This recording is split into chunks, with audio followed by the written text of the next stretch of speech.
Just in a video statement from New York, Attorney General Letitia James, a Democrat and perceived political opponent of President Trump's, who was just indicted by the U.S. Justice Department.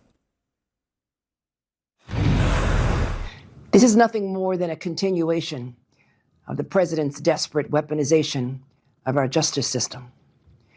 He is forcing federal law enforcement agencies to do his bidding, all because I did my job as the New York State Attorney General.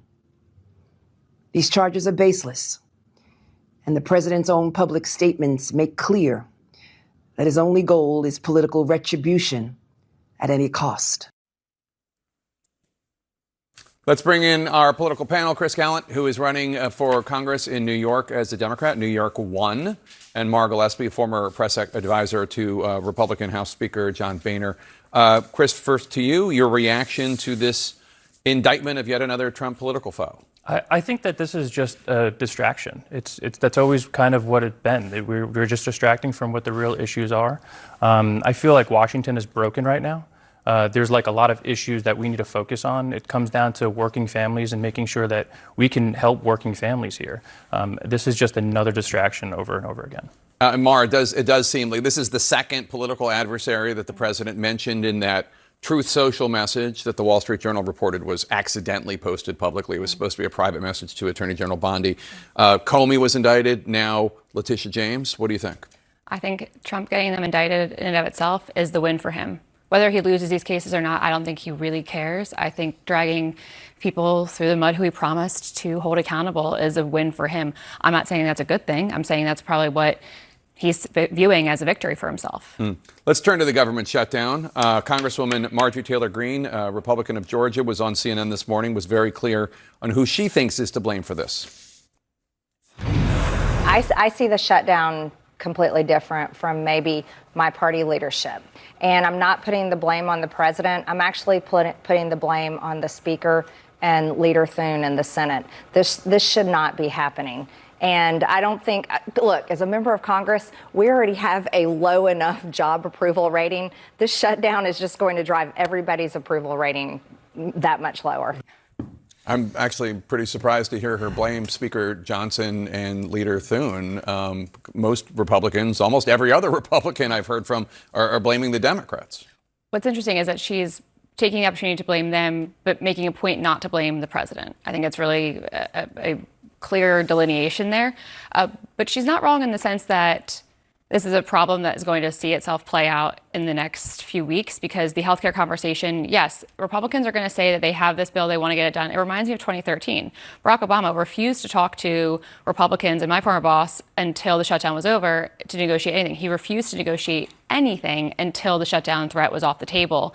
And so I understand that the Democrats feel as though if they do go to the table after ends the shutdown, what happens to those healthcare subsidies? The leveraging chip they think that they have right now, they worry that it won't get resolved. And Marjorie Taylor Greene is pointing out to the fact that her constituents are very concerned about the cost of living, including healthcare costs, that isn't being addressed currently. But to say that she doesn't blame the president for any of this, I mean, the cost of living hasn't gone down as promised, so I don't know how she can avoid that entirely. Chris, this is something you can relate to. You're a former Black Hawk helicopter pilot. You're a volunteer firefighter. Air traffic controller also? Is that something that you have done, or do you do that now? I'm still currently a Black Hawk pilot in the Army National Guard, so I still fly currently.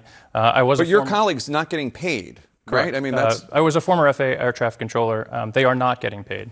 And it really just adds to the continued stress that the FAA really has, or that air traffic controllers have. They're working 10-hour days, 6 days a week.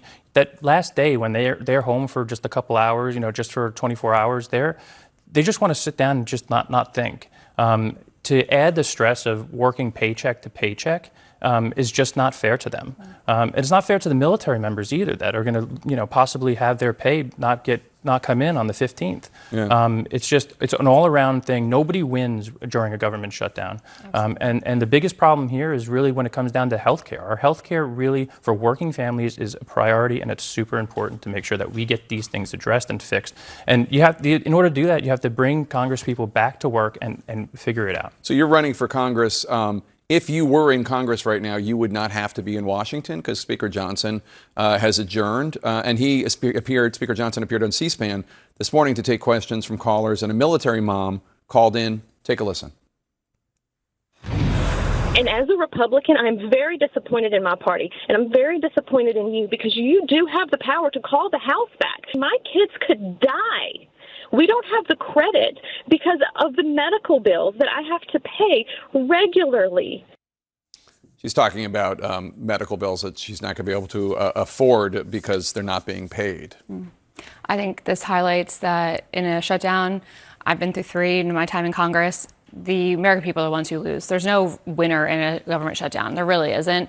And so what needs to happen is actual conversations, members being there physically, showing the American people that they're doing the work, that they're trying to resolve something, to open the government and to continue conversations, not just to have a one-all stop, but just to continue these conversations too. Chris, last word? Regardless of any kind of shutdown, no military member should ever have to worry about their pay, period. They're already paid nothing. Correct. And for a military member to have to work paycheck to paycheck is just completely unacceptable. Can you imagine being like a special operator in Somalia right now or something, and you're not getting paid, and your wife and your kid can't afford groceries for the kids? It's unbelievable.